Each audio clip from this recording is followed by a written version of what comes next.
মাকে হারানোর যে বেদনা সেটা তো প্রকাশ করা সম্ভব না। তবে আমাদের এই যে রাজনৈতিক ক্ষতির সম্মুখীন বাংলাদেশ হলো, এটা কিভাবে পূরণ হবে সেটা হয়তো ভবিষ্যৎ বলে দিবে, আমি জানি না।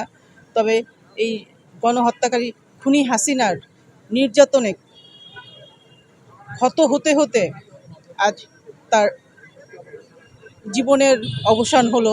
যিনি দীর্ঘ অনেকগুলো বছর ঠিক চিকিৎসাগুলো পাননি। তিনি অসুস্থ হতে হতে আমাদের এত দোয়ার মাঝেও তিনি কিছুদিন হয়তো ছিলেন, কিন্তু আমাদের কাছ থেকে চলে গিয়েছেন। কিন্তু এই যে গণতন্ত্র, আপোষহীনতা এবং এমন দেশপ্রেমিক একজন রাজনৈতিক নেতৃত্ব বাংলাদেশে আর কবে আসবেন আমরা জানি না। তিনি এমন অবিচল, এমন দেশপ্রেম তার মাঝে ছিল, এবং ছোট্ট একটা ঘটনা নিয়ে তাকে যেভাবে অপদস্থ করা হচ্ছে, হেনস্থা করা হচ্ছে জনসমক্ষে, এটা খুবই জঘন্যতম একটা কাজ করেছেন শেখ হাসিনা, যিনি এমন তিলে তিলে আমাদের এই নেত্রীকে, বেগম খালেদা জিয়াকে মৃত্যুর মুখে ঠেলে দিয়েছেন। হ্যাঁ, যিনি বাংলাদেশকে আরও অনেক কিছু দিতে পারতেন, গণতন্ত্রের জন্য, বাংলাদেশকে শক্তিশালীভাবে দাঁড়ানোর জন্য পৃথিবীর বুকে তার এই যে আত্মত্যাগ, এটা ভুলবার নয়। বাংলাদেশ এই ঋণ কোনোদিন শোধ করতে পারবে না। যে খালেদা জিয়ার মতো একজন নেত্রী তৈরি হওয়া বা পাওয়া এবং তার অবদানের যে স্বীকৃতি দেওয়া, এটা আমরা পারবো বলে মনে হয় না। বাংলাদেশ এটা পারবে না। এটা অপূরণীয় ক্ষতি। এই ক্ষতিপূরণ হবে বলে আমার জানা নেই। ভবিষ্যৎ বলে দিবে আসলে এই ক্ষতিপূরণ হতে পারবে কিনা। সেটা তো অবশ্যই আমাদের প্রত্যেকের মনে, মানে আমরা মানসিকভাবে এত বিধ্বস্ত এখন যে আমরা যারা রাজনীতি করেছি তারা তো ম্যাডামকে দেখেছি, কিন্তু বিরোধী দল হিসেবে ম্যাডামকে যেভাবে অপদস্থ করা হচ্ছে সেটা তো আমরা নিজে সাক্ষ্য যে এগুলো ম্যাডামের কোনো কিছুতে, ম্যাডাম একজন শক্তিশালী, নিরেট এবং নির্ভেজাল একটা মানুষ ছিল। তো এই ধরনের একটা মানুষ যে কোনো দেশের জন্য না, রাজনৈতিক দলের জন্যও তো ক্ষতি, বিশাল ক্ষতি।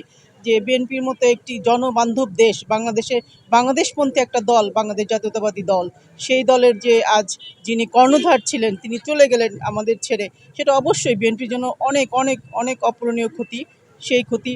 তবে বর্তমান আমাদের যে ভারপ্রাপ্ত চেয়ারপারসন ছিলেন জনাব তারেক রহমান, তার নেতৃত্বে তারও অপূরণীয় ক্ষতি, তার নেতৃত্বে আমাদের দল এগিয়ে যাবে, কিন্তু ক্ষতি তো আর পূরণ হবে না। সেই ক্ষতটা আমাদের থেকে যাবে, আমাদের ভিতরে সেই কষ্টটা থেকে যাবে আজীবন। তো করবেই, এটা তো মানে ভাষায় প্রকাশ করার মতো ভাষা কিন্তু আমাদের জনগণের কাছে নাই, আমাদের কর্মীদের কাছে নাই, নেতাদের কাছে নাই। কিন্তু তার যে আদর্শ, তার সারা জীবনের সংগ্রাম ছিল গণতন্ত্র উদ্ধার, গণতন্ত্র পুনরুদ্ধার, দেশের অর্থনৈতিকভাবে, সামাজিকভাবে দেশকে শক্তিশালী করার, স্বাধীনতা, সার্বভৌমত্ব উন্নত রাখা, সমুন্নত রাখা। সেই নির্বাচন যদি 12 ফেব্রুয়ারি নির্বাচন অনুষ্ঠিত হতে যাচ্ছে, সেই নির্বাচনে দেশের মানুষ গণতন্ত্রের জন্য তার যে খালেদা জিয়ার যে অবদান, সেটাকে সমুন্নত রাখতে অবশ্যই তার আরও বেশি অনুপ্রাণিত হয়ে, আরও বেশি শক্তিশালী হয়ে, শক্তিতে পরিণত করে তার দলের প্রতি আরও তাদের সম্মানটা প্রদর্শন করবেন, আমি বিশ্বাস করি। 90 দশকের এরশাদ বিরোধী আন্দোলনের একজন কর্মী। আমি তৎকালীন ঢাকা ইউনিভার্সিটির শামসুন্নাহার হলে ছাত্রদলের প্রেসিডেন্ট ছিলাম।